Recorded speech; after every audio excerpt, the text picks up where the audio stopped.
Good evening, my beautiful ladies. Thank you so much for joining us. So happy to be back with you to our weekly classes. Today, we're going to talk about um, how to bring light and freedom into our life. First of all, I would like to say that this class is dedicated for the success of the entire Klal Israel. There should be peace in Eretz Israel. There should be peace in America, peace all over the world. And we should win the war successfully without any casualties. And whoever is single should get married to the right one. Whoever is sick should have refuah shalema, including Avinam, Yosef Nisim ben Shana Rosa, Hana Bracha Batzlan Sporachaya, Maxim Yehuda ben Yafa, Moshe ben Yafa, Sarah bat Shoshana, Sarah bat Shoshana, Maxim Yehuda ben Yafa, Moshe ben Yafa, Mazal bat Ziva, Tamara bat Ksiya, and all others. Everybody, whoever I said, I didn't say should be included. Also, also, whoever is trying to have kids should be blessed with gorgeous, beautiful children. And Shalom Bayit, Briyut, Parnasa Tova, Ad Bli Mekadosh Baruch Hu, send us Parnasa Tova in abundance. We should not run after Parnasa, Parnasa should run after us. We should stay at home and our bank account should increase minute by minute and hour by hour. And Mashiach should come ברחמים גדולים. Everybody should do תשובה שלמה בנחת ולבצער.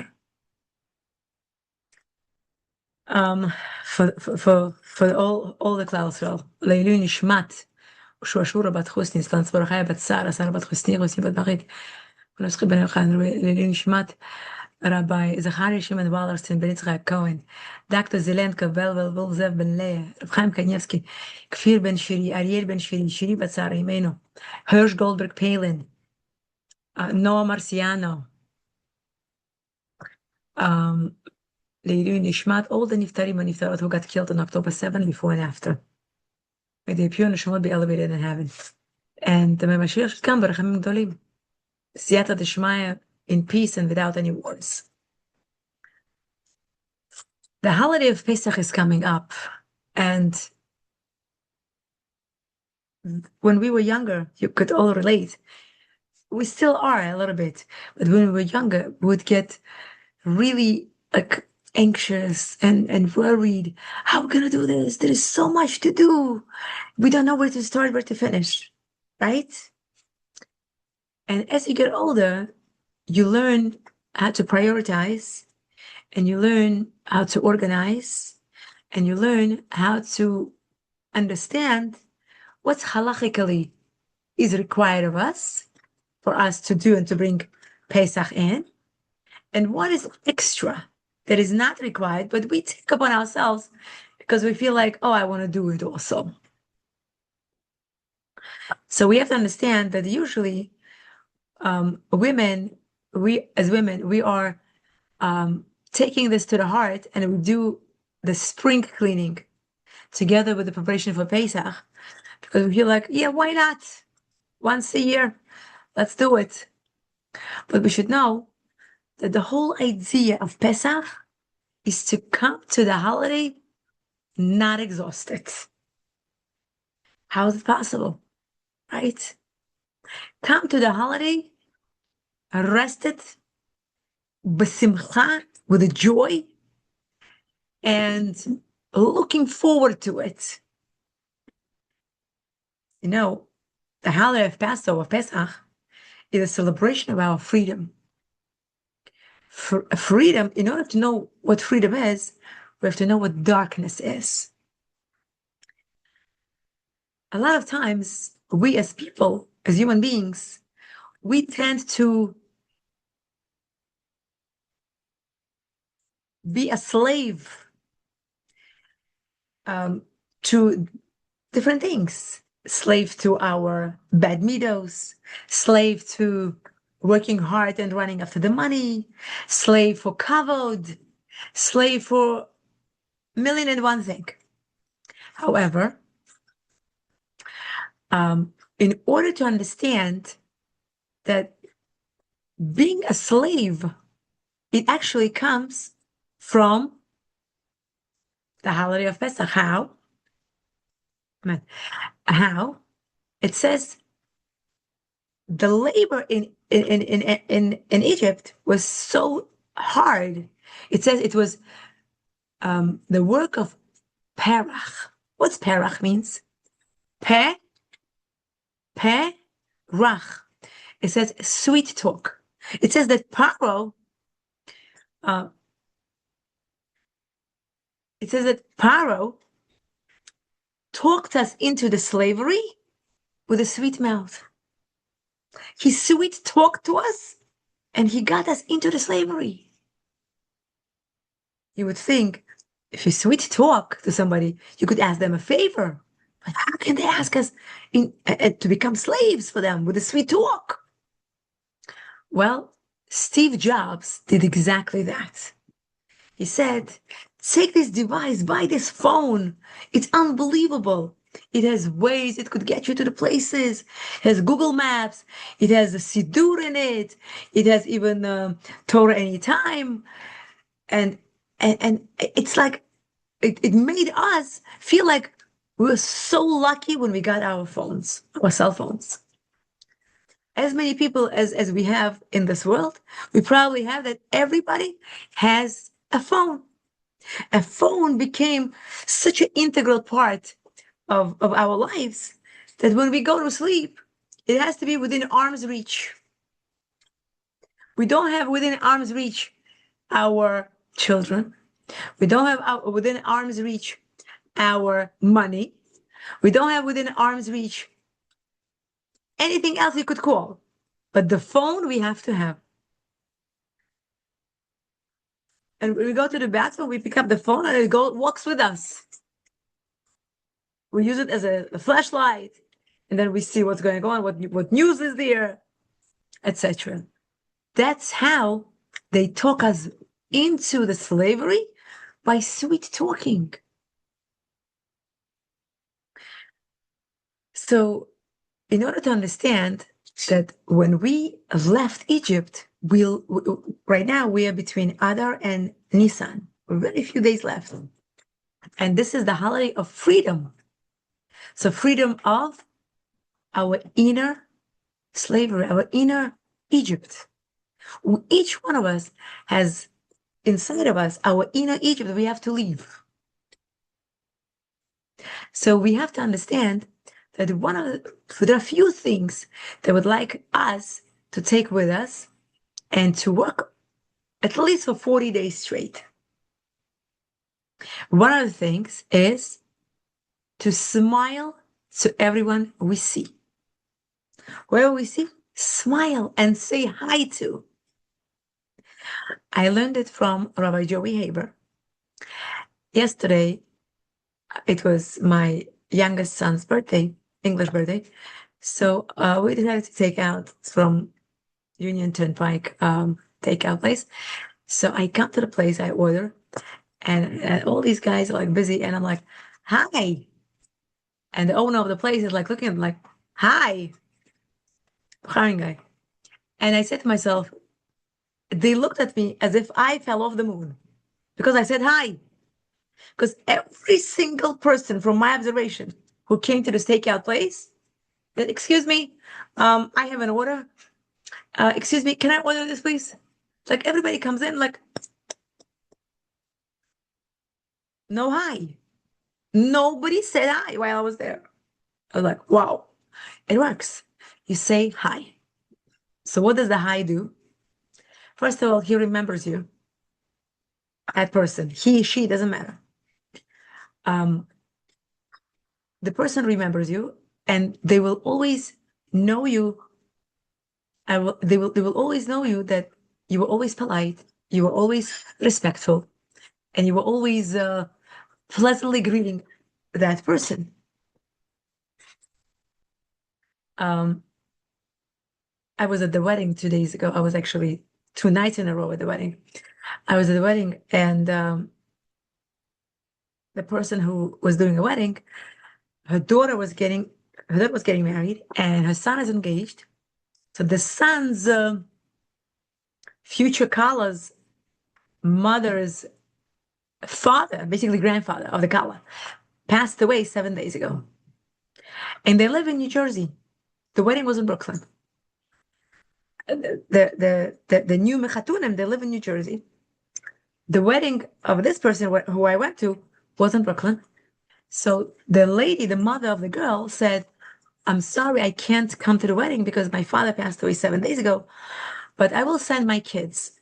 So she has 13 kids.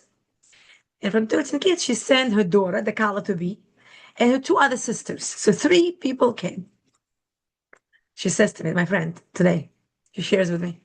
And she says, um, in the middle of the wedding, her future mechatunim, husband and wife, they come from New Jersey to Brooklyn. I'm sure it was at least 2 hour drive. Just to say Mazel Tov, they said to her, "Can you please come out? I cannot listen to the music because I'm in Avel." She comes out, she gives her a hug and a kiss, and she says, "I just came to say Mazel Tov. I'm sorry I can't attend the wedding, but at least I wanted to come and say Mazel Tov. This is the new mechatunim." And she was completely blown away. She was almost in tears that what sterling midos these people have. And we have to learn from people like this. They traveled 2 hours from New Jersey to Brooklyn to say Mazel Tov, and then 2 hours back just to say Mazel Tov. That's midos. That's sterling midos that we have to learn from and do the same. It was unbelievable when she shared with me. I myself had tears in my eyes. Sometimes, Rabbi Joey Haber was saying that sometimes people think that that he's upset at them. Why? Because he didn't say hi to them. He says they think that they're not rich enough, whatever mishugas they put in their heads, or they're not important enough. He says, "I just didn't notice. I was just busy, like looking and talking to other people.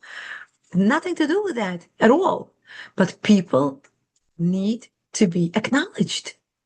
People need to be thanked for whatever reason." He says he was giving a class to 700 people. Rabbi Joey Haber, 700 people. He says, "You know how many people came over to me?" He says, "After the class to say thank you." He says, "Maybe 6." He says, "Oh, because they think he knows he's great and he's fantastic. He doesn't need us to come and tell him that, wow, what a great speech it was." He says, and you could feel as a speaker when somebody says, "Wow, it was very good. Thank you so much." "Oh, wow, it was great. It was fantastic." Another one, "Wow, I was blown away by your speech. Thank you so much." He says, we're all human and we all appreciate a kind word. Sometimes our mother cooks for us, right? And we think, "Oh, do I have to say thank you to mom?" Mom, no, she's a great cook. She makes a delicious dinner every night, fresh dinner every night, like a clock. So do I have to say thank you? My husband just heard, he says, "Thank you." Yes, we have to say thank you. We have to say thank you. We have to thank our mother. Even though she does it because she feels she has to feed her family healthy, yummy, and nutritious meals. But you know what? We have to acknowledge it and say thank you. That will make her feel good. More than any money, more than any millions, more than anything. Yeah, genuine thank you. Acknowledge it. Admit it. Appreciate. Hakarat hatov. Very simple.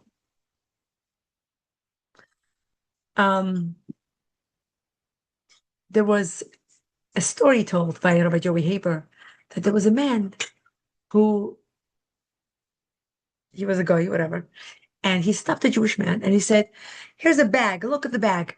And he says, "Take everything for $5."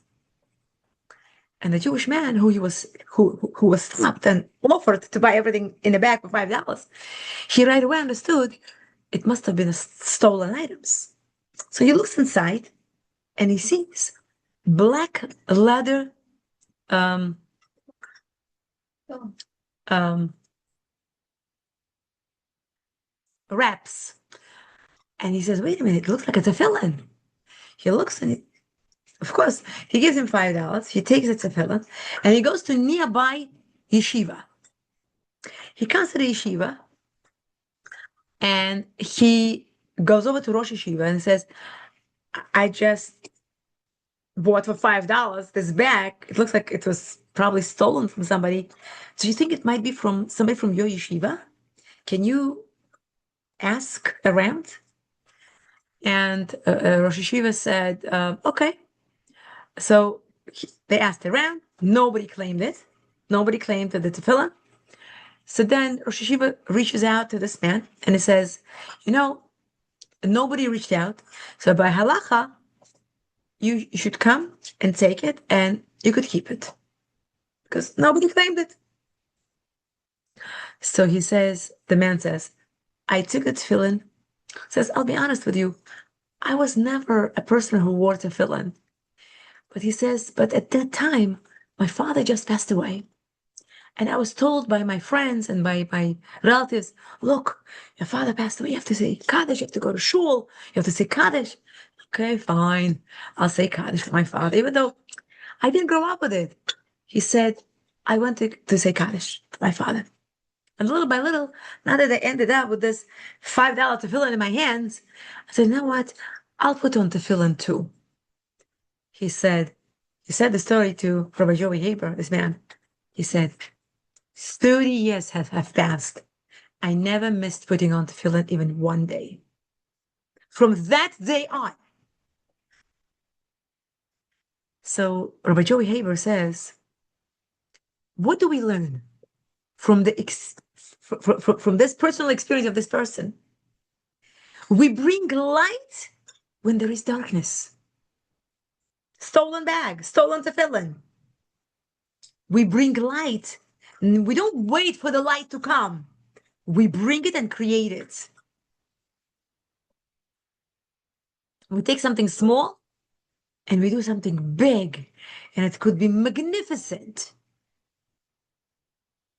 Rabbi Joey Haber said, what if you take a piece of paper, right?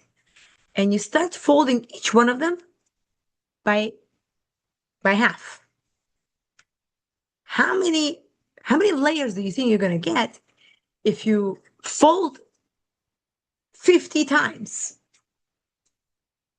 And people responded, 50 layers. He says, no, it's probably over a million. How? Because first paper, you close it, now it became 2.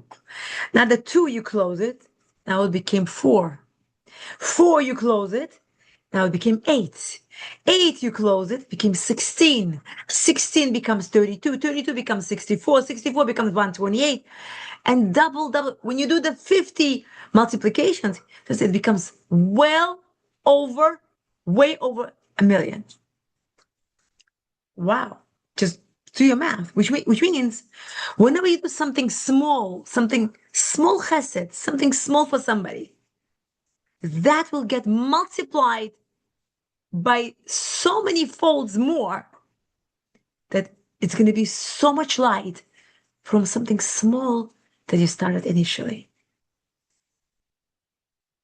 The whole idea of Pesach is to feel free from slavery. It says that the labor was so intense. We were supposed to be slaves for 400 years. But because I learned it from Rabbi Eli Mansour, he says, because the labor was so intense, we left after 210 years.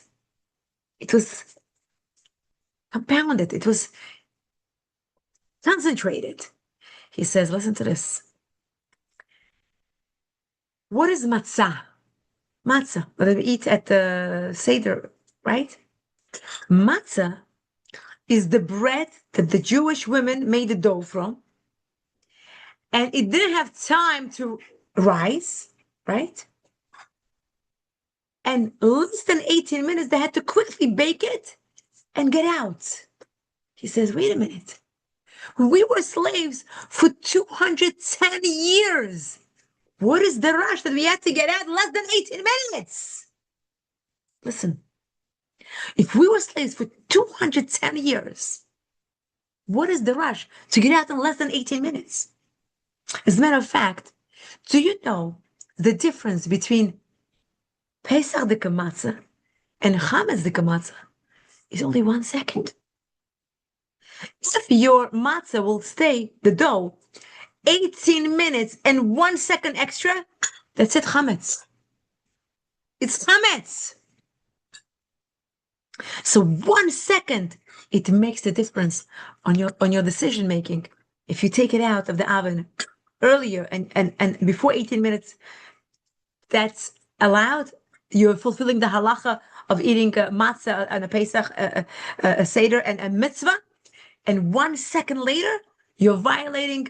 There's a karet, God forbid, a person will be cut off if he eats chametz on Pesach. 1 second, the difference. So matzah represents freedom. But wait a minute.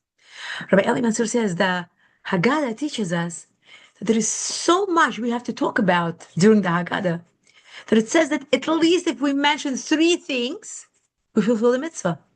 What is it? Pesach, matzah, umaror. The familiar 3 things. So Rabbi Eli Mansur says, look at the order. Pesach means skipped. God skipped the houses of the Jews that had the mezuzah, and those houses that did not have mezuzah, they had the punishment of a firstborn being killed, etc. So those that had mezuzah, he skipped over our houses. That's why the skipping, it's called Pesach. So after the skipping comes matzah, freedom. Matzah, freedom. We get out fast. Less than 18 minutes. And what's next? Maror. We got out because of maror. So fast. So every time there is a dark time in your life, there is a dark, challenging, difficult time, whether it be a sickness, God forbid, whether it be a parnasa, God forbid, whether it be anything you're going through personally, you should know that after there is too much maror, matzah comes and it will be Pesach. That's it. We're coming out. We're coming out of Egypt. Right after the darkest part comes something incredible and amazing. It says there was a man, and he had a brother-in-law. We'll call the man Harry. Harry knew that the brother-in-law was struggling every Pesach, and he wanted to give him money for Pesach, for his family, because it's one of the most expensive holidays throughout the year. And he said, how am I going to give him? Because he's not going to take it if I give it to him. So how am I going to give it to him? So he says, he speaks to his rabbi. His rabbi says, you know what? There is an organization so-and-so, and if you give them the money, so they will write a check to him. He will not know that this is from you, and he will accept it. That's a great idea. So every year, he would give the money to the organization. Organization would write a check to the brother-in-law, and it was going on for years. He was giving him to his brother-in-law $3,600 for Pesach, for him to have a beautiful Pesach table. So at one point, all of a sudden, Harry dies. Meanwhile, this guy, the brother-in-law, he doesn't know that he was his supporter during the Pesach time. So he said, what am I going to do? And first of all, wait, he doesn't know yet. So this person who overheard the conversation between the rabbi and Harry that day, the first day, he comes over now during the funeral to the brother-in-law and he says, by the way, I just want to tell you, see this guy, Harry, your brother-in-law? He was the one paying you $3,600 every Pesach. I just want you to know. I don't know if Harry wanted me to say it, but you know what? Why not? Let him be acknowledged. And the brother also said, I knew it. I knew it that he was giving it to me. And every time I asked him, are you giving it to me? He kept saying no. He kept denying it. He kept refusing it. He kept saying, no, no, no, nothing to do with me. He says, I knew that he's the one. And all of a sudden he says, he was so sad. He said, what am I going to do? Now that Harry is dead, who is going to help me? So this conversation was taking place, and Pesach was coming up. And somebody heard the conversation, overheard. And after they went away, he comes over to this man and he says, excuse me, I just overheard the conversation. He says, I want a mitzvah. I want to give $3,600. Oh, he says, how much he was giving? He says, $3,600. He says, I want to give $3,600 to this man. Let me do this mitzvah let me continue. I'll take over. I want to do a mitzvah. The guy goes, wow, okay. The rabbi says, wonderful, thank you so much. Tzedkul mitzvahs, appreciate it. And then another person also overheard. He comes over and he says, I just overheard the conversation. He says, can I ask you how much he was getting paid? He says, thank you so much, but we already have it covered. Somebody already stepped up to the plate and said they would like to donate. He goes, how much are they donating? The full amount, 3,600. He says, so what? I also want to donate. I also want to be part of the mitzvah. Let me be part of the mitzvah. I want to give. He says, here's a check, $3,600. Okay, wow. Now what? He has 7,200 for Pesach for this guy. Now, the widow, Harry's wife, she comes over to this man and she says, my husband was always involved in charity. He always helped everybody. He says, I'm sure that there is something that I would like to hear that fell through the track that I would like to pick up. And she says, I overheard the conversation. How much was my husband helping him? And the man was like, he didn't know what to say to this widow. He goes, can I get back to you? She says, sure. So he goes to the rabbi. He says, Rabbi, what should I do? The widow of Harry comes over to me and says, I would like to cover. Should I even mention it that we already have two people sponsoring? We already have 7,200 instead of 36. So the rabbi says, she's a widow. She wants to continue what her husband did, charity. Let her make a decision. And if she feels comfortable and if she wants to give, let her give. Give her an opportunity. He says, okay. So he tells to the widow that your husband used to help this man, but we already have sponsors. You don't have to do it if if it's hard for you. So she goes, how much was my husband giving? So he says 3,600. So she says, you know what? I'll give 5,000. She writes a check for 5,000. So now the rabbi is blown away. Now they have 12,000, what is it, 200? When Hashem wants to give, Hashem will cover the cost of Pesach, of Shabbos, of any expense that you do for the mitzvah, of the Torah shiur that we're having now. Any money that is spent for Kiddusha, for spirituality, HaKadosh Baruch Hu always covers the expense. It's not coming out of your pocket. It's coming out from Hashem's pocket. You are not paying for it. Hashem is paying for it. You open up a small space from your wallet. Hashem opens your zipper a little bit longer and pours a lot more in for you coming through. There was a man who came to the rabbi. He was Rabbi Teitelbaum, and he was a very famous rabbi. And he tells him that he decided to close his business And he decided to go into learning Torah full time. The rabbi gave him such a heartfelt, holy bracha. He goes, in the zechus that you chose to learn Torah, that Hashem should bless you with such an unbelievable parnasa that that you should merit to have children who are Talmidei Chachamim and Talmidot Chachamot. And you should be blessed with the parnasa ad blidai. And he was blessing him and just like there is no tomorrow. And then he asked, why are you so like taken aback that I closed the business, decided to close the business and go into learning Torah? He goes, because you came yourself to learn Torah. Nobody asked you to. You opened up that door. You brought that light. That's why I'm impressed.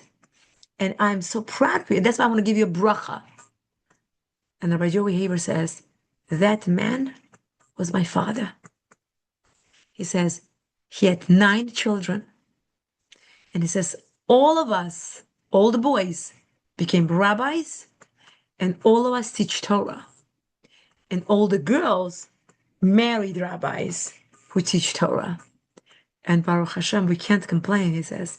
We all have sufficient parnasa that Hashem always covers the bills and always covers financial needs. When we come forward to learn Torah, to spread Torah, and to support Torah, we bring light. HaKadosh Baruch Hu says, wow, because you did this, I'm going to come forward to you. I'm going to open up the whole world for you. A lot more, significantly more, because you were first to come in. We as women, we have to understand that we set the tone in the house.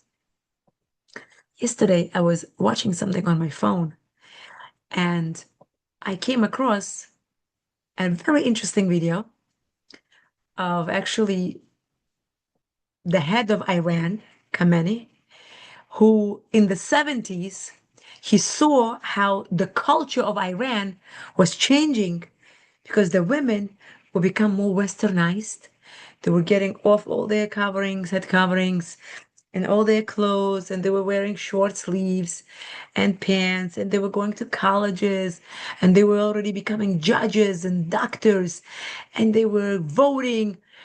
And he looked and he said, women are the one who set the tone.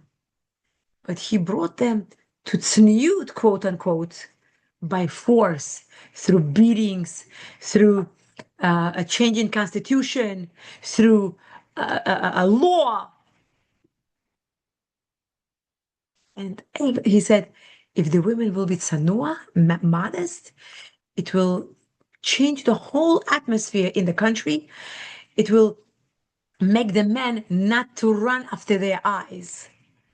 And I listened to this video. I'm like, wait a minute. This took it from us. Vayimayin. Remember the videos of Vayimayin? When we watch our eyes, when our eyes don't run after things that they see. And he said, men will not go after women if they're dressed tanua. And he was the video was describing how they were supposed to cover their hair, how they were supposed to wear loose clothing, nothing tight. I was like, oh my God, they got it from us. If they got it from us and they want to be strong in Kiddusha, how much more so? We have to be strong in it. Because this is our mitzvah. This is our mitzvah. And we have to be stronger than them to overpower our kochot, to overpower theirs. That is correct. Our strength has to be stronger. And that is in the tzniut of the women. He understood as a guy. We have to understand it much more so as the Jews. Because we bring the light into this world. We're the light of all the nations. And we have to understand our role in this world. And we have to know our place. Nobody has to tell you to do anything. You do it yourself. You cover your hair beautifully. You get dressed beautifully. You be tzanua. You talk sweet with your husband and your children. You talk softly. You talk with love. You talk from the heart. And they will listen. They will listen to hear you out. And they will comply. They say the sweet talk can get even a snake out of its cave. Remember that statement? So the Pesach holiday, the holiday of freedom, we have to remember that the whole idea of the entire Pesach Seder is it's for our children. Our children should be not tired. They should take a nap. They should be awake at the table. It says as soon as the men come from shul after Ma'ariv, we have to start the Seudah, the Pesach Seder, right away. No delays because it's a very long process, Haggadah, and very long, there's a whole process, right? So we have to start right away. Before men come, the table has to be set. The table has to be set. It's Kabbalistic. It changes so many things in the upper world and the lower worlds. There is a leaning on the left side. We cannot lean on an air like this. We have to have something, either a pillow, something physical, either or a chair, something that we have to lean upon when we drink. Okay, so drinking the wine or grape juice, right? It's 4 cups, and there is a time when, right? So it has to be Revius, right? Revius is at least 86 milligrams, right? Some hold more, over 100. And it applies to both men and women. Some say women are not obligated, but I heard that women should be doing it as much as you can. If it's hard for you, do grape juice, whatever you can. Then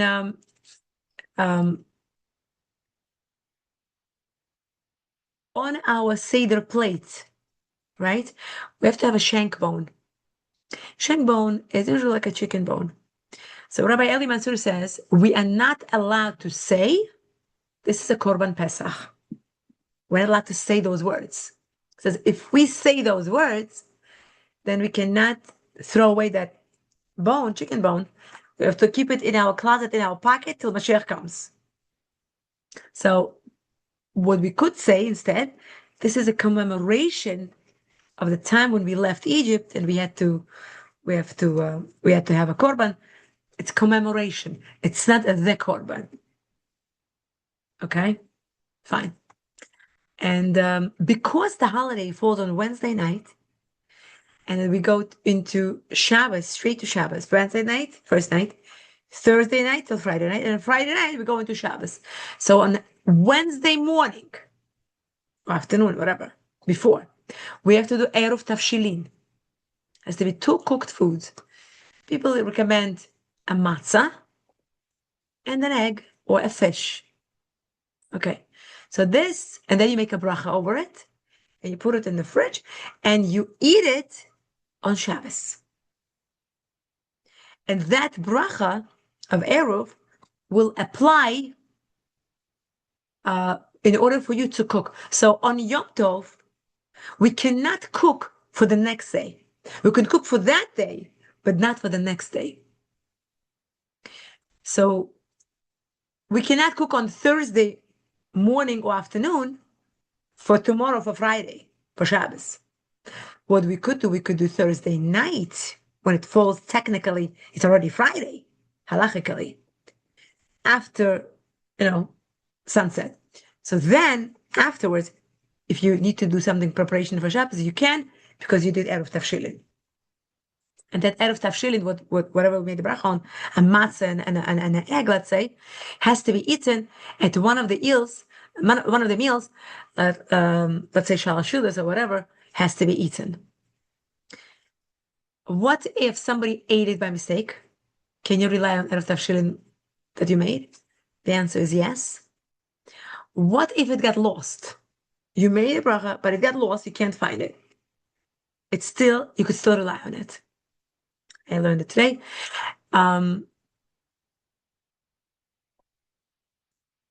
It says, Rabbi Israel Yaakov says, it says in a Zohar in Kabbalah that the way we keep Pesach is the most purest and kosher Pesach way. Okay, the strictest possible if we can. It will prevent us from any sin throughout the year. Could you imagine? Our Pesach Seder has a power for us not to sin throughout the year. So we have to be meticulous about Pesach. Okay, regarding rice. Rice has to be checked at least 3 times. Okay, how do we check it? We put it either on a silver tray or something white or something that you could easily see. And with your fingers, you have to go over and see, what are we looking for? We are looking for 5 grains that are chametz. Remember? Oats, wheat, barley. What was the 4th one? Rye. One more. Spelt. That's it. So we are looking for these. So we have to do 3 times. And then it's kosher Pesach. Okay? Good. Very important to sell your chametz.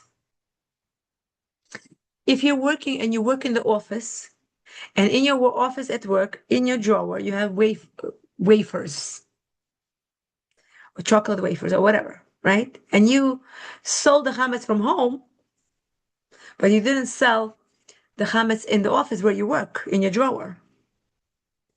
So technically, halachically even, right? You went into the Pesach by owning chametz.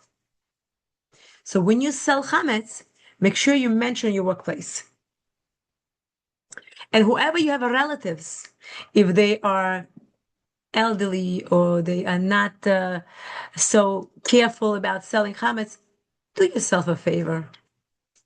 Besides doing them a favor, call them up, get their address, get their name, ask them what chametz, write it down, and sell their chametz for them. They will thank you, and you will get a mitzvah. Biyur chametz, when we burn the chametz the day before, right? So the day before, they say you should write down all your problems and put it in the paper, all your debt, all your sicknesses, all your problems with the midos, problems with the children, meaning like midos problem, not the children, the midos problem, like somebody doesn't like of maybe bond, or maybe lack of respect between you, or lack of love between you, whatever you have, they write it down on paper and they pull it together and put it together with those 10 pieces of the bread, where you go and look with a candle and the knife, right? They burn it when they burn those 10 pieces of bread, you burn those. It says that it helps to eliminate the bad stuff and it goes away. Regarding 10 pieces of bread, when you go for searching of the chametz, it's important to write it down where you're putting it. Because there were incidences, not once, not twice, many times over, and they call the rabbi and they say, "Rabbi, I don't remember where I put my 10th bread. I can't find it. The 10th piece of bread. What do I do?" Problem. Because you're going into holiday and there's a chametz. Okay, worst case scenario, you can always sell chametz, and together with the selling, that piece of bread is also gets sold, I would assume. But ask the rabbi. So the ideal, the right way to do it, write it down. And the kids usually get a big kick out of it. They like to make it like a game. So they write, let's say one is on the bookshelf, let's say one is, let's say, behind the fridge, let's say, or whatever. Write it down. So this way, when the head of the household goes to look for it, they they know that they found each piece. Nothing is in the house after that. Okay. Now, those rooms, those closets, those cabinets that never were used for chametz, they don't even technically need to be cleaned. If you want to clean them, b'chavod, kol hakavod to you. But if you can't get to it, it's okay also. The most important thing is fridge, freezer, cabinet that you can use for Pesach, stove, oven, faucets, sinks, and a kitchen counter space. That's it. Okay. And when you burn the burners, okay, you could burn them inside. And when those metal pieces from the top with the blech, you put on top, make sure you remove the knob, make sure they don't melt. You burn them at least 5, 10, sometimes 15. I like 15 minutes on a high flame. You burn it. This way, everything inside on the top of the stove gets burnt. And then you cover it with a silver lining after it cools off. Don't get any burns. Regarding the granite counter, the marble counters, you wash it really, really well. And you put hot boiling water on top, right? That takes care of that. See what kind of material it is, non-porous, beautiful, shine. In the fridge and freezers, we clean really well, make sure that everything is washed with soap and water. Whatever is not eatable by a dog is not considered to be a chametz. So let's say you have crevices between the tiles in your kitchen, let's say, and a little piece of bread inside of it. And you washed it with soap and water that made it nice and clean and fresh and tidy. So that soap and water went inside that crumb of bread that you cannot see, small little speck. If the dog is not going to eat it, it's not eatable. You're fine. You don't have to go crazy, okay? The oven has to be burnt on a high. First, you have to clean it with the easy off, and then it has to be burned. They say minimum 1 hour. I usually like to burn it for 4 hours. So listen, there is an OU website, and it tells you how to kosher your kitchen before Pesach. Okay? Freezers have to be cleaned, have to be lined. I usually like to put bounty paper. And a refrigerator, the same thing. Cleaned, lined, you put liners. If you put foil in the freezer on the shelves, so you have to make holes to make sure that cold air circulates and the cold air goes into every shelf and keeps the items frozen and the air circulates. Okay? And so just do what halachically is requested. Okay. What else? Kitniot. Okay. So in Bukharian culture, okay, the first 2 days, usually rice is not eaten. It's eaten usually after 2 days. And then rice kosher the Pesach. Either they sell it in the stores, kosher Pesach, or you could use Carolina rice or jasmine rice. I heard that it's also fine. Or you could use Israeli rice, Persian rice that already has a stamp that is kosher Pesach, was cleaned already, whatever. Now, regarding kitniot, for example, corn, peas, chickpeas, hummus, all kinds of kitniot.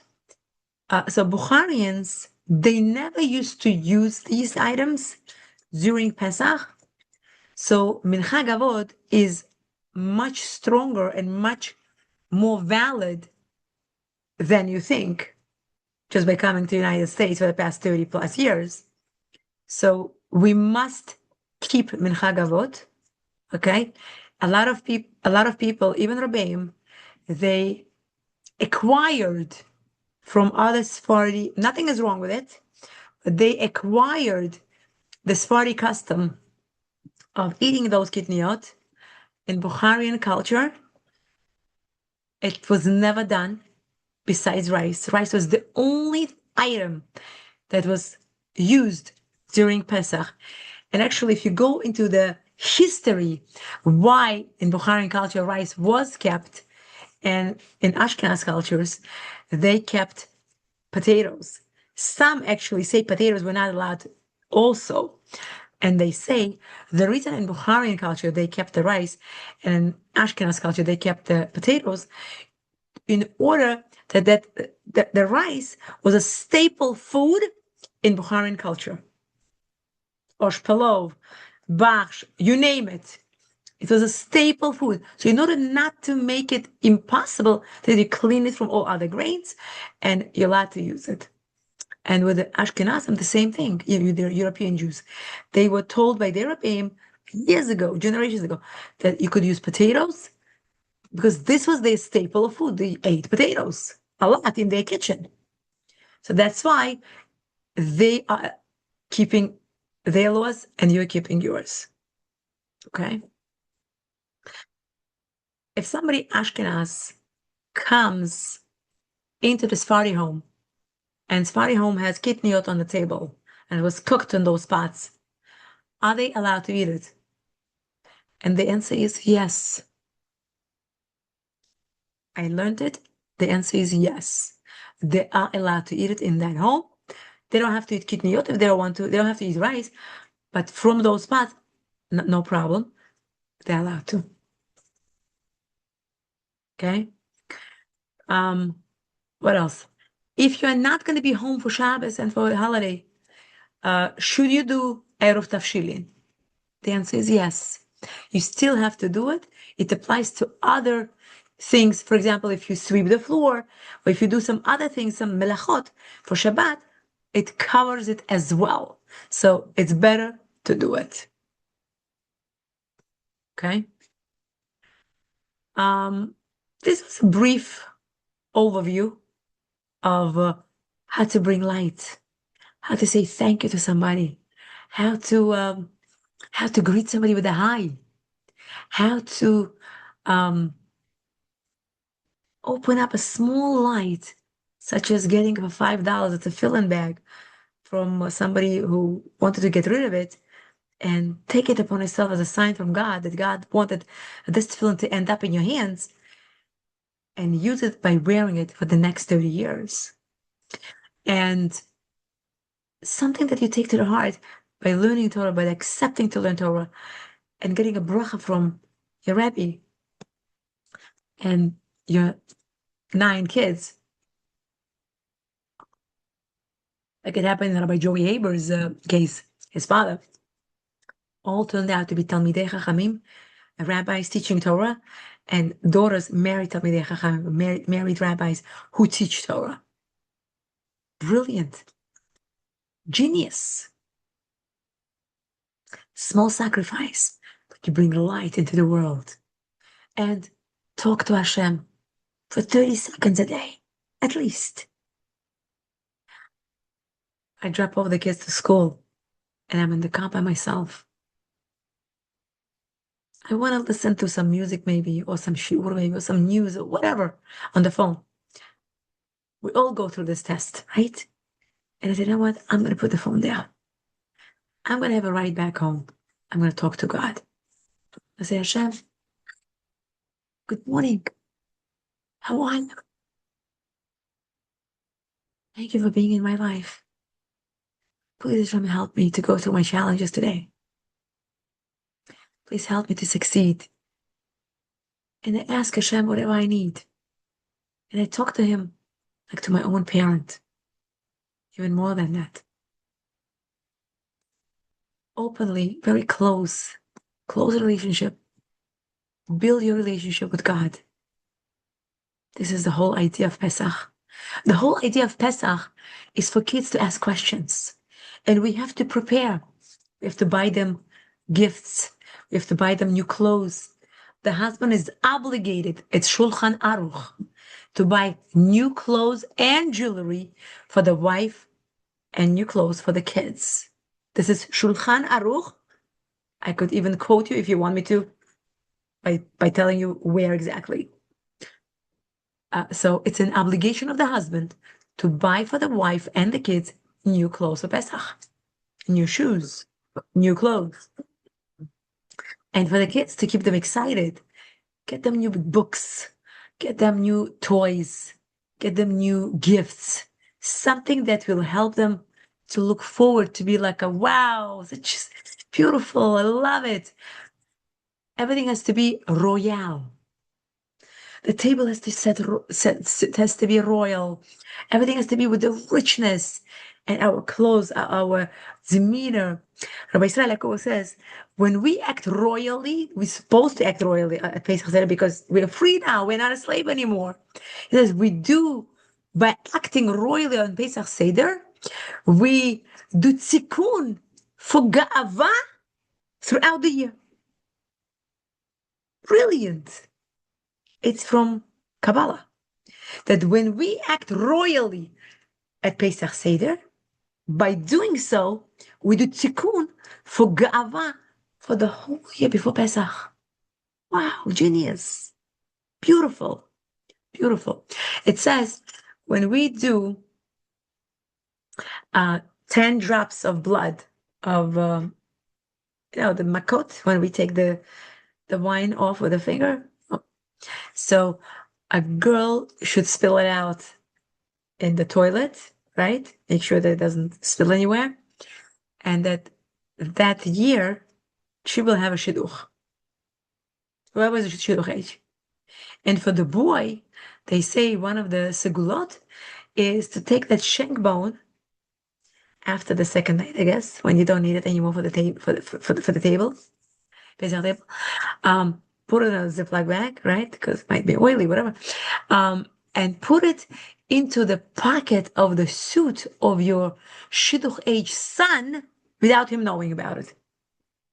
And they say there's a segula that he's going to get married this year. And for the girl, there's another segula I heard that you throw that bone onto the roof, somebody else's roof, whatever. And that's segula for her as well. There's actually a beautiful story that I heard last year, 2 years ago. It's a very crazy story. And after that, I'm going to go into Zera Shimshon. I heard the story from Rabbi Duvi Ben Susan. The story goes like this. There was a man who came to Shul, it was out of Pesach, and somehow he ended up in this city because of his airplane delay, whatever happened. And he ended up in that town, in that city, without even any plans where he's going to be for Pesach. Okay? So he comes to Shul. When somebody spots him, he sees that he's a new face, new person. He comes over to him and he says, "Excuse me, sir. It looks like you are new in our shul. Do you have a place to come and have a meal? Pesach Seder?" So he says, "No, I actually ended up with a delay with the air flight. I ended up here. I don't even know where I'm going to be." He says, "Oh my goodness." He says, "Please do me a favor." He says, "Be my guest. Come to my house." The man says, "Thank you so much. I can't thank you enough. I didn't know who to ask. I was too shy, too embarrassed." The man says, "Oh, it's my pleasure. Please, please, please come to our table, Pesach table. It's Pesach Seder night. Come to our house." Fine. So he comes and the whole time that they were carrying on with Pesach, Matzah, Maror, and Haggadah, and different explanation and chidushim that they were prepared to discuss at the Seder table. It was getting late. And meanwhile, the man is hungry. And meanwhile, there's a lot of noise coming from outside.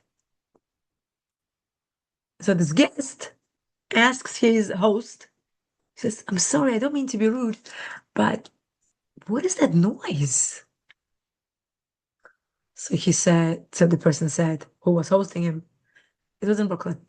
He said, Oh, that noise comes from a nearby place.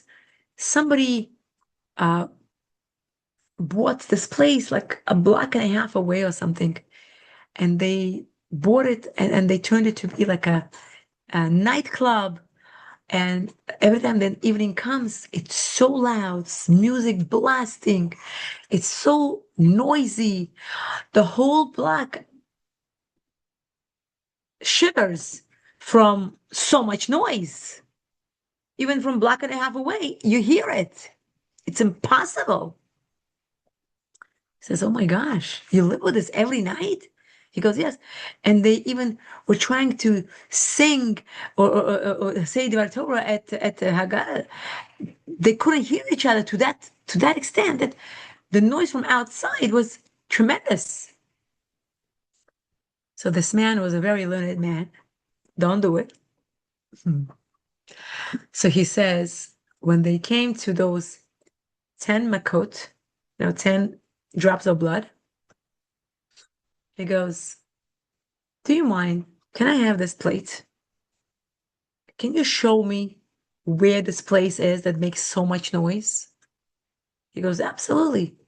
So the host kid and this guest, they walk out of the house with this little plate with the 4 drops of makot, and they walk, and the guy puts it on the steps of that nightclub.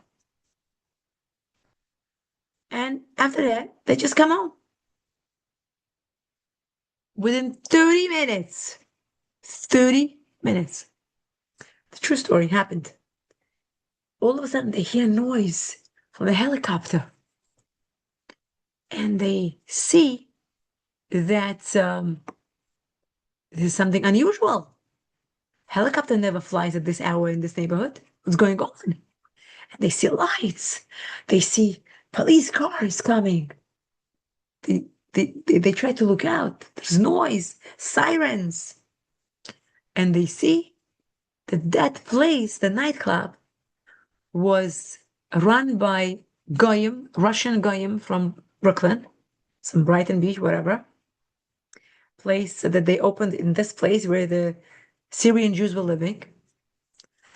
And they actually were hiding it under the disguise of a nightclub. They were selling drugs. And the drug selling cartel was caught that night by the cops and by the helicopter cops, whatever. And after another half hour, all of a sudden there's complete peace and quiet. And they look around and they come out and they see that they closed down, they locked it, and they said they're all arrested and they have to go to the court before they open up the nightclub back again. And this man who heard this, the host says, "I don't know what you did with your plate with the 10 makot, but you actually made it possible for us to have a normal Seder evening, Pesach Seder, without any noise. Look, it worked."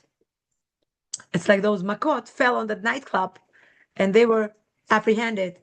And that club, that cartel of drug selling was caught and arrested. Don't do it unto your enemies. Don't do it to anybody. But this is the power of every little thing that we do at the Seder table. Everything we do, it's all Kabbalistic, it's all deep, it's all very spiritual. So do not let go of this very special night. And there's a special place in the Haggadah where it says that we cried, tzakot. We cried. It says at that time we have to say whatever need we have. Somebody wants to have kids. Somebody wants to have children. Somebody wants to have to get married. Somebody wants to have parnasa. Somebody needs to have refuah shlema. When we say we cried, the Kadosh Baruch Hu, we cried. Please accept our tefillos. Please answer us. And on the Seder night, Daven with your own words. Ask Hashem for whatever you need. This is apathy. This is et ratzon time.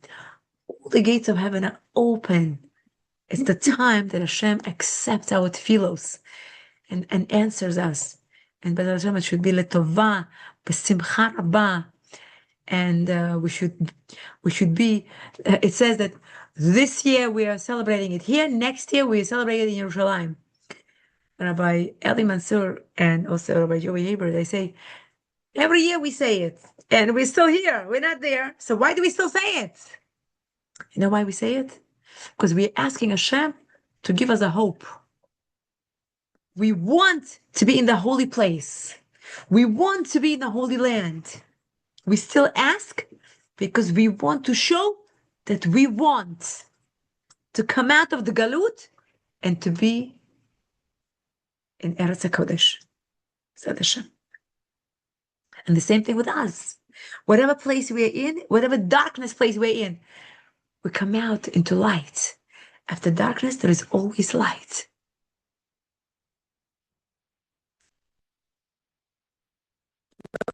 I will go into the Zera Shimshon.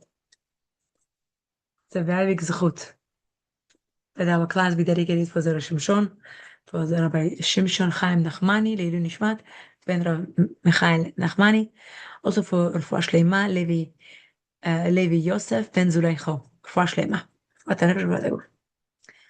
Also Jonathan Ben Ila, Refuah Shleima. Okay, may the blessing and the promise of Zera Shimshon, who promised us, this was an Italian rabbi who lived 300 years ago, who said, whoever learns Torah, whoever learns my chidushim, he had one son who unfortunately passed away in his lifetime. He had nobody who would live afterwards, So he said, whoever learns my Torah, it's as if they're saying Kaddish for me. And I will personally advocate on their behalf. I will personally stand up before Hashem and beseech upon Hashem to bless you with health, with wealth, with honor, with the children around the table like olive shoots, and everything amazing and beautiful. And Baruch Hashem, we are 7+ years teaching it on a weekly basis. Thank you, Hashem, 1,000,000 times. And we are here to acknowledge Hashem's unbelievable hand. Rabbi Joey Haber says, why, when we are in a darkness, let's say it could be a small piece of darkness, small part of darkness. For example, you're driving and you can't find a parking spot, and you say to Hashem, Hashem, can you please give me a parking spot? And all of a sudden Hashem gives you a parking spot. Or Hashem, can you please help me to get a job? And Hashem gets you a job. Small little things. Get me a new car. Hashem gets you a new car. Small little things, right? Like Rabbi Mizrahi says. So why does Hashem have to do it? Why can't Hashem do plentiful of parking spots? You don't have to look for it. It's there. Why can't Hashem do that? You don't need to work. You have money coming in from every place. Why can't Hashem do it? Hashem can do it. We know that. He's Vayakhel, he's mighty, he's awesome. Why does he have to bring us first to the narrow, dark place? He has to widen it and open it up. Why? The whole idea is a test of our emunah. Hashem wants us to see Hashem in it. Hashem wants us to see Hashem in every aspect of our life. That's why Hashem brings us lack of parking, and then we say, Hashem, please. Hashem says, you got it, my child. Here it is. Hashem, please, parnasa. You got it, my child. Here it is. Hashem, please, shidduchim for my children. You got it, my child. Here's shidduchim for your children. Amazing. Hashem wants our emunah. And you should know, ladies, women always were and always will be on a much higher level when it comes to emunah than men. It's just natural. We are connected to Hashem much more than men are. Accept it. But through your strength, through your faith, You're going to build your husband, you're going to build your children, and you're going to build your family. Okay, now we go to Zera Shimshon, and may we are learning, stand by us, stand by Eretz Israel, peace in Eretz Israel, stand by us in America, peace in every household of ours. And Shalom Bayit, Briyut, Parnasat Tova, Hatzlacha Rabbah, B'kol Maaseh Yadeinu, Refuah Shlema to all the sick, Shalom Bayit. Everybody should do Teshuvah Shlema, B'nachat v'lo b'tzar. Okay, here we go. Vayakhel, the greatness of Torah study. The Medrash says the following. The Pasuk says, in Shir HaShirim, many waters cannot extinguish the love that exists between the Jewish people and Hashem, nor rivers wash it away. The Medrash explains, many waters refer to the tribulations that the Jewish people have gone and will go through throughout the various exiles.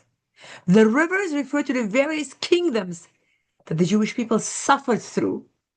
We just talked about suffering, right? The Zera Shimshon asks, what lesson is the Medrash trying to teach us? The love that exists between Hashem and his nation,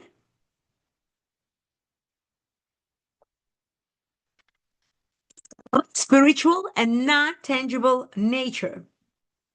So how would it even be possible for the nations of the world to extinguish this love? If the Medrash would explain this pasuk to mean that the nations will not be able to destroy the Jewish people, then the Medrash would be understandable. The Medrash would be coming to tell us that no matter what, the Jewish people will never be destroyed. However, being that the Medrash is discussing the love that exists between Hashem and the Jewish people, what is the Medrash coming to rule out? The Zera Shimshon explains the bond of love that exists between Hashem and his nation is dependent on the Torah. And this is seen from the pasuk that says in Tehillim 87:2, Hashem loves the gates of Zion. The Gemara explains in Brachos 8a that Hashem loves the gates that are noted with the study of halacha, the places of Torah study and service of Hashem. As a matter of fact, we're supposed to learn halachot Pesach 30 days before Pesach already. So we are coming very close. So every day we should listen. We should put on the phone while we're in the kitchen, halachot Pesach, shurim, how to do it in the most pure kosher Pesach way. Next. Hashem loves it. The gates are open of study of halacha, place of study Torah and service of Hashem. As well, the Medrash says in Yaakov Shmoni Toldos, says that as long as the voice is the voice of Yaakov, meaning that the Jewish people are studying Torah, the hands of Esav cannot dominate over them. This implies that the love between Hashem is dependent on our study of the Torah. With this, the Shimshon explains the aforementioned Medrash, even if the nations of the world would come together, they will not be able to stop the Jewish people from learning Torah, which consequently would weaken the love between the Jewish people and Hashem. This is because the world would decree the Jewish people had to stop learning, they would continue to learn the oral Torah. On top of that, they could learn in a way that the nations of the world would not even understand that they are discussing Torah. The Gemara illustrates this in Pesachim. When Rabbi Akiva was jailed for teaching Torah, he still managed to teach Rabbi Shimon Bar Yochai 5 halachos that did not sound like Torah at all, when in reality they were. The only reason why Rabbi Akiva was jailed was because he gathered the masses to teach them Torah without hiding what he was doing. In fact, on his way to be killed, he arranged a calendar for the following 3 years. Sanhedrin 12a. This is what the Medrash is saying, that Hashem will always enable the Jewish people to learn Torah regardless of the circumstances that they find themselves in. And therefore, the love that exists between Hashem and his nation will never be extinguished. It is worth pointing out that there are many stories of how, even during the Holocaust, people learned Torah together. The great level of love that Hashem has for us, largely due to our Torah study. Amazing.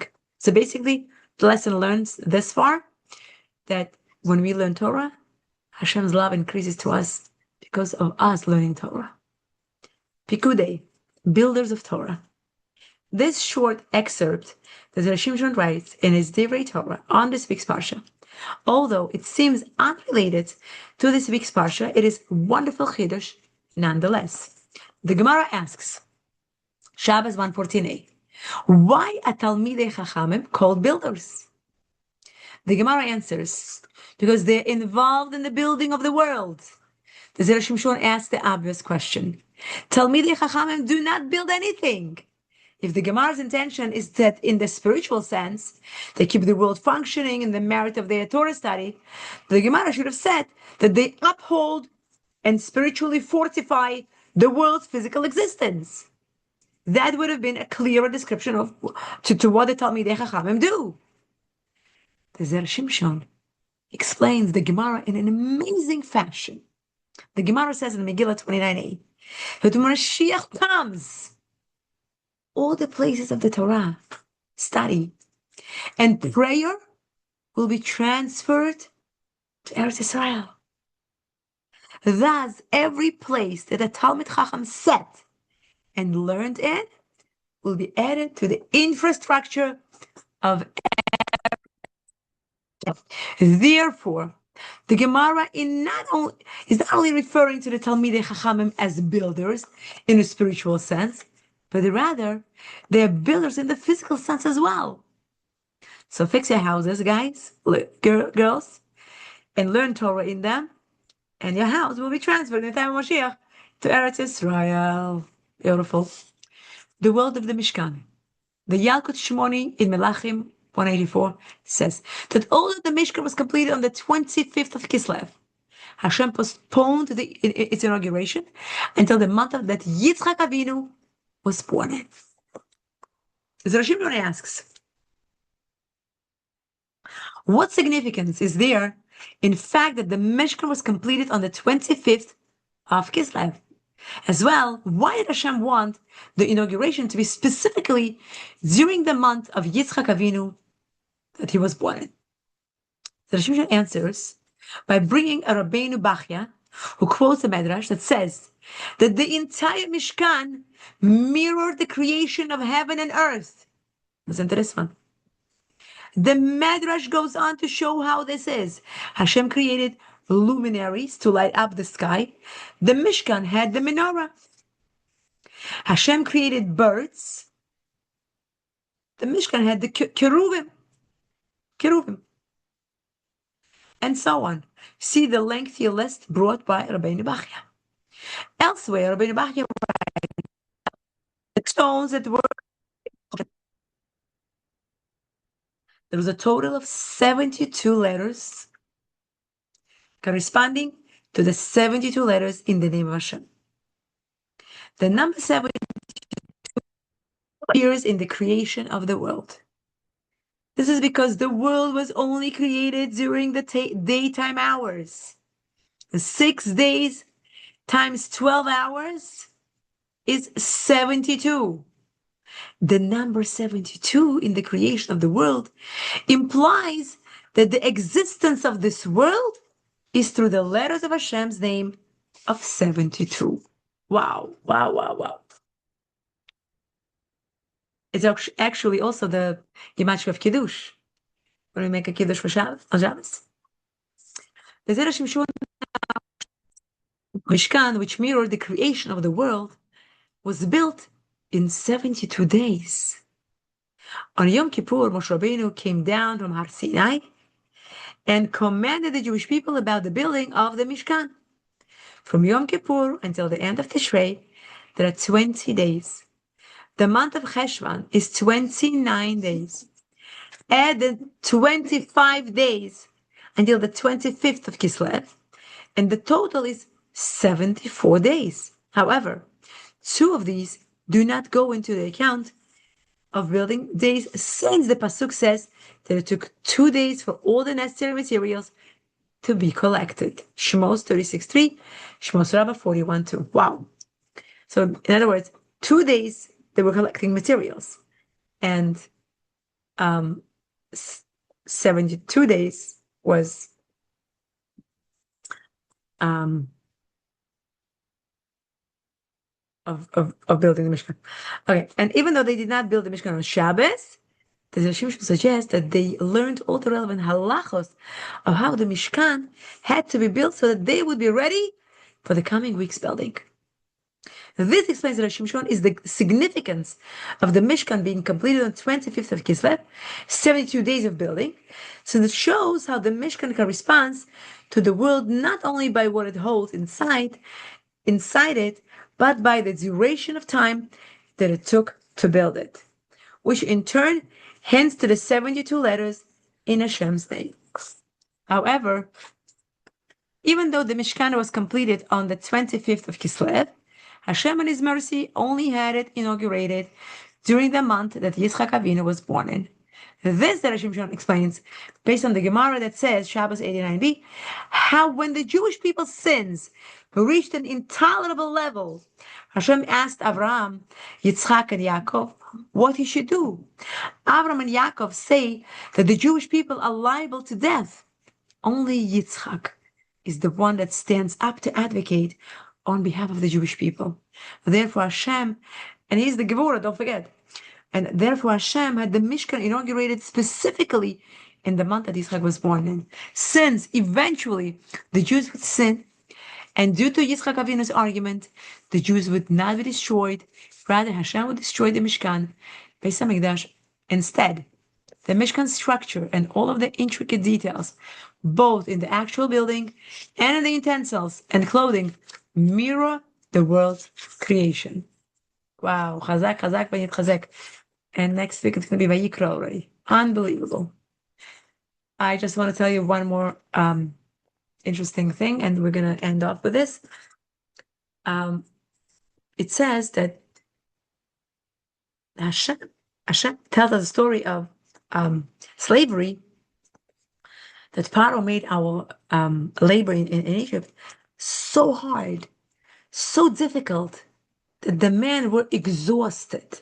They were in the field, they wouldn't even come home. They would just fall in the field and sleep there. So what did the women do? With our Bnei Zera, it says that they brought water in one barrel, which was difficult to carry. In another barrel, they brought fish that they caught, which they cooked, a meal. And they brought their mirrors and their makeup into the field. And they found their husbands, and they said, come, I'll wash you up. And they washed up their husbands to give them a little feeling of freshness. And they said, here, I got your fish to eat. Please eat. They ate fish. Now they feel rested. They gave them a little massage. Rabbi Eli Mansur, don't quote me. And then they took out their mirrors and they put their makeup and they made them beautiful. And their husbands looked at them. They couldn't even think of what's going on and what their wives doing. And it says the Jewish women knew that Pharaoh wanted to destroy us by sending our husbands into labor camp, slavery, and by us, by women, not reproducing and not continuing Jewish nation. Pesach is the holiday where without children there is no continuation. Jewish nation only exists because we keep having children, because our misirut nefesh, because our self-sacrifice. And it says that the women, when they came to their field to their husband, they washed them up, they gave them food, the fish, and they beautified themselves, they gave them mirror. And when they were collecting the jewelry and for the Mishkan, it says that they were told to collect those mirrors from those women. And some people who were collecting, they said, how can we collect? This is such a lowly act. The women were seducing their husbands to be with them in order to continue to procreate. And Hashem says, no, no, no, no, no. This is exactly what I want.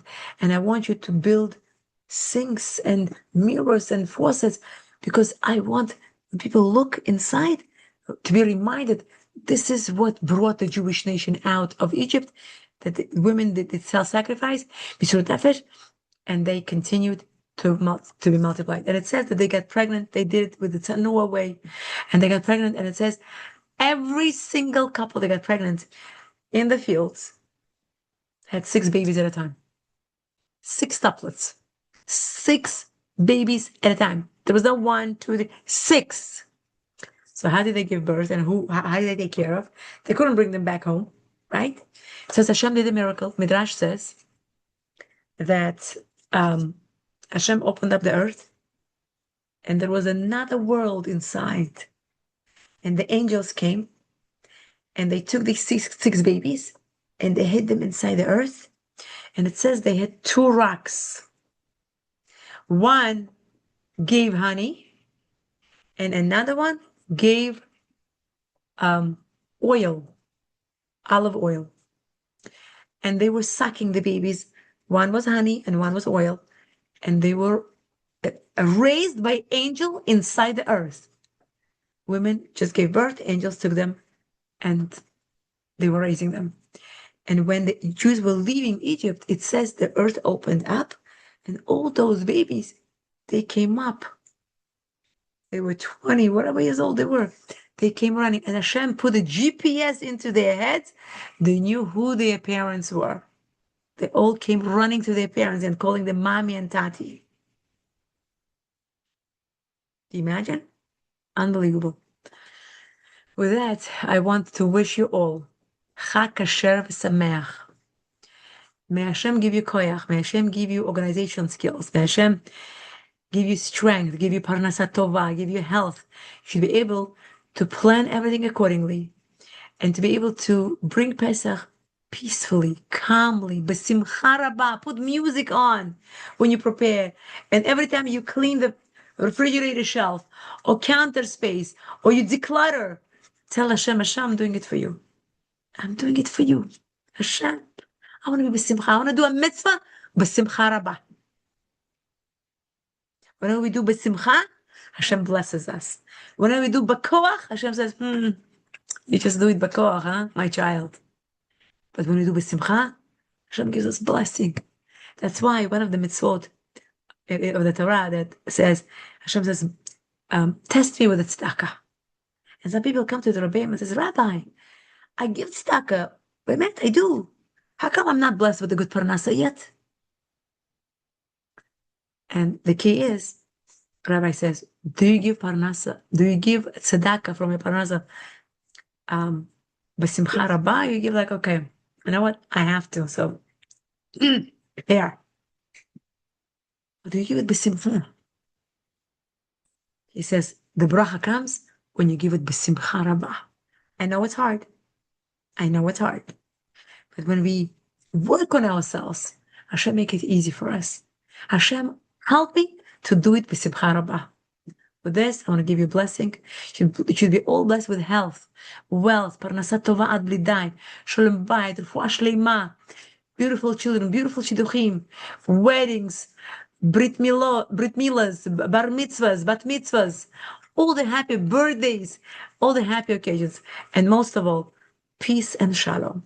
When we have peace and shalom, everything else comes. I love you. Have a blessed the rest of the week. Good Shabbos, and have a Pesach kasher v'sameach. Have a blessed week. Thank you so much for joining and staying till the end.